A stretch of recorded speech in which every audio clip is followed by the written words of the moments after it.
Welcome to new TV Telugu. ఇప్పుడు AP top 10 చూద్దాం. ఉరవకొండ పట్టణంలోని గవిమఠం శ్రీ చంద్రమౌళీశ్వర స్వామివారి ఉత్సవాల్లో భాగంగా చంద్రమౌళీశ్వరుడు అశ్వవాహనంపై ఊరేగింపు నిర్వహించారు. అనంతరం లంకా దహన కార్యక్రమాన్ని ఘనంగా నిర్వహించారు. రథోత్సవం అనంతరం జరిగే లంకా దహనం బాణసంచ వేడుక మిరుమిట్లు గొలిపే కాంతులతో భక్తులను అలరించింది. ముందుగా శ్రీ చంద్రమౌళీశ్వర స్వామివారికి విశేష పుష్పాలంకరణ జరిపి ప్రత్యేక పూజలు నిర్వహించారు. కాశిరెడ్డి నాయన ఆశ్రమ భవనాలు కూల్చివేయడం బాధాకరమని మాజీ ఎమ్మెల్యే రవీంద్రరెడ్డి పేర్కొన్నారు. వారు మాట్లాడుతూ ఎందరో నిరసనలకు నిరంతరం అన్నదానం చేస్తూ వేల మంది అభాగ్యులకు ఆశ్రమంగా నిలిచిన జ్యోతి క్షేత్రాన్ని కూల్చివేయడం పలు రాష్ట్రాల భక్తుల మనోభావాలు దెబ్బతీయడమేనని వారన్నారు. సనాతన ధర్మాన్ని కాపాడుతానన్న పవన్ కళ్యాణ్ జ్యోతి క్షేత్రంలో ఉన్న భవనాలను కూలుస్తుంటే ఏం చేస్తున్నాడని ప్రశ్నించారు. ఇచ్చిన హామీలను అమలు చేయకుండా ముఖ్యమంత్రి చంద్రబాబు నయవంచనకు పాల్పడుతున్నారని మాజీ మంత్రి కారుమూరి వెంకట నాగేశ్వరరావు ఆరోపించారు. తనకు వైసీపీ కార్యాలయంలో ఆయన మాట్లాడారు.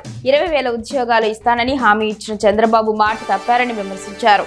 ఈ నెల 12న కలెక్టరేట్ కార్యాలయం ఎదుట విద్యార్థి పోరుబాట కార్యక్రమాన్ని విజయవంతం చేయాలని కోరారు. నరసన్నపేటలో స్థానిక ఏరియా హాస్పిటల్ భవన నిర్మాణాలు నత్తనడకన కొనసాగుతున్నాయి. ఈ ఆసుపత్రిలో ప్రసూతి శిశువుల ఆరోగ్య కేంద్రం నిర్మాణం ఇటీవల కాలంలో 12 కోట్ల రూపాయలతో పనులు చేపట్టారు. నేటికి సుమారు 7 సంవత్సరాలకు పైగా అవుతున్నప్పటికీ ఇంకా పూర్తి కాని దుస్థితి నెలకొంది. ఇటీవల సంబంధిత అధికారులు నిర్మాణాలను పరిశీలించి మార్చి నెలాఖరుకు అందిస్తామని తెలిపారు. అయితే దీని నిర్మాణం జరిగే పరిస్థితి కనిపించడం లేదు. దివ్యాంగులకు జీవనోపాధి కల్పించేందుకు సాక్ష్యం ఐడియా సంస్థలు ముందుకొచ్చాయి. దివ్యాంగుల కోసం రుణాలు ఇచ్చేందుకు శ్రీకారం చుట్టినట్లు సాక్ష్యం అసోసియేషన్ జిల్లా అధ్యక్షుడు వేణుగోపాల్ ఐడియా స్వచ్ఛంద సంస్థ డైరెక్టర్ పంకజ్ తెలిపారు. అనంతపురంలో వారు మాట్లాడుతూ అనంతపురంలోని కొవ్వూరు నగర్ విద్యారణ్య పాఠశాలలో ఈ నెల 12 నుంచి 15వ తేదీ వరకు ట్రైనింగ్ ఇచ్చి 16న సర్టిఫికెట్స్ అందజేస్తామన్నారు.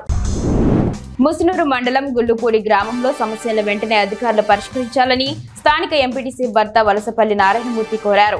ముసునూరులో మాట్లాడుతూ గ్రామంలో తమ్మిలేరు ర్యాంప్ అధ్వానంగా ఉందన్నారు. కొందరు వ్యక్తులు చెరువులోకి నీటిని రానివ్వకుండా అడ్డుకుంటున్నారని ఆరోపించారు. శ్మశాన వాటిక భూములను కూడా ఆక్రమించుకుంటున్నారని ఆయన చెప్పారు.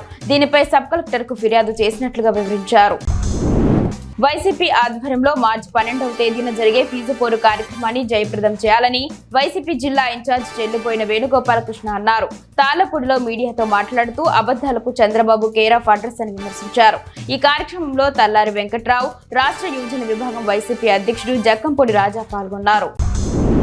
మార్చి 12న వైసీపీ ఆధ్వర్యంలో తలపెట్టిన యువత పోరు కార్యక్రమాన్ని విజయవంతం చేయాలని మాజీ ఎమ్మెల్యే సూర్యనారాయణ రెడ్డి కోరారు. అనపర్తి వైసీపీ కార్యాలయంలో యువత పోరు పోస్టర్ను ఆయన ఆవిష్కరించారు.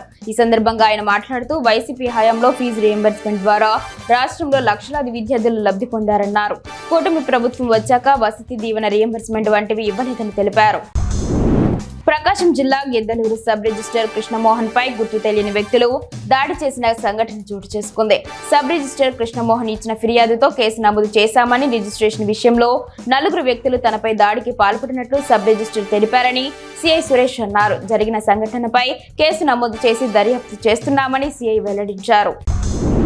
ఉమ్మడి కృష్ణా జిల్లాలోని పలు నియోజకవర్గాల్లో నాగార్జున సాగర్ ఎడమ కాలువ 3వ జోన్లో రైతులు ఈ సంవత్సరం 2.36 లక్షల ఎకరాల్లో 6 తడి పంటలను సాగు చేయడం జరిగిందని, రక్షించడానికి వెంటనే సాగర్ జలాలను విడుదల చేయించాలని గన్నవరం శాసనసభ్యులు యార్లగడ్డ వెంకట్రావు రాష్ట్ర ప్రభుత్వం దృష్టికి తీసుకువెళ్లారు.